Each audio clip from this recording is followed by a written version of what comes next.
Are cutting 7,000 back office positions across the country. The workers will be transitioned into other roles that involve interacting with customers, though they may see a reduction in pay. Let's bring in today's market panel, Todd Horwitz from BubbaTrading.com and Veronica Dagger from the Wall Street Journal. Todd, let me start with you. What does it say about Walmart that they're trying to get people out of the back, not doing these jobs anymore, that really people say they fought for? These jobs never opened up. They were the best ones.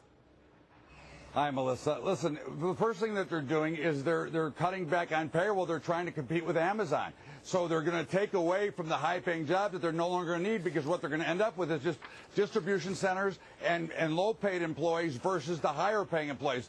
That's the model, and that's what everybody's trying to compete with is with the Amazon model. Yeah. Veronica, also Costco talking about disappointing sales. A lot of that had to do with gas purchases, but retail not looking great right now. It's not looking great, right? Because people don't want to go to the stores. Unless you're Amazon, you're coming under pressure. Walmart has seen this to an extent, not to the same extent Target has. Walmart had some good last quarter. What they're really focusing on now as a company is getting more tech savvy. And I think that's what the move we saw today was.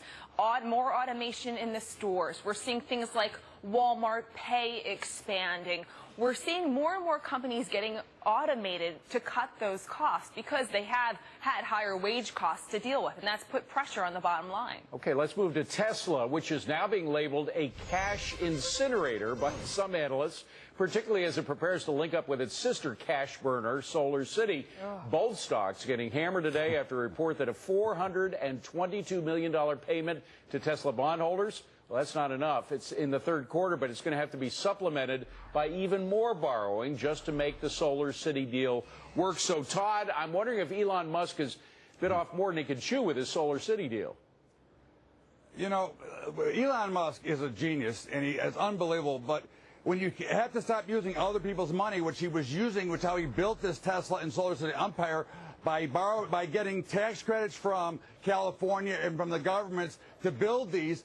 You lose $5,000 a car, you can't make up the difference in volume. And that's the real problem. You eventually run out of other people's money, and they've run out. And that's the problem. The low interest rates are hurting him as well, because he can't float the money he took in prepayment. Well, I don't know if they've run out. They may sell these new bonds, Veronica, but I do wonder whether it could survive without any kind of government assistance. They're getting all kinds of tax breaks for people who buy their products. They get a lot of tax breaks, indeed.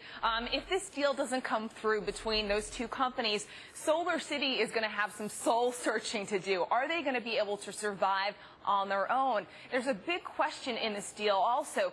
Will Tesla's shareholders want to approve? They want to get into the solar business. A lot of those investors want to be in the electric car business, not necessarily the solar panel business. Yeah, absolutely. All right, so if you don't always have time to be pleasant when you're flying, it might be your own fault. What? American Airlines is receiving backlash after kicking off a new ad campaign. You've got to see these ads. So they tell people how to become, quote, better passengers in order to improve their flying experience. Todd, this isn't a very user-friendly message here. They're saying, if you don't like babies crying, make sure you bring your noise-canceling headphones. Like, it's on you to have a good flight.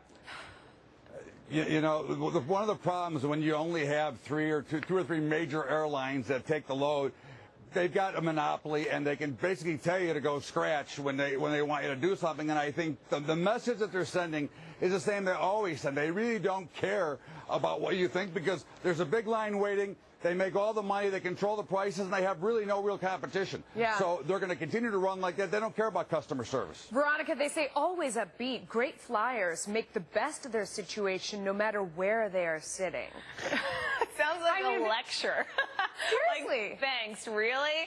Some of this stuff is common sense. People should be doing it anyway. But from a customer's point of view, you're paying all this money for your flight. The seats are smaller. You're stuck on this tarmac often for hours.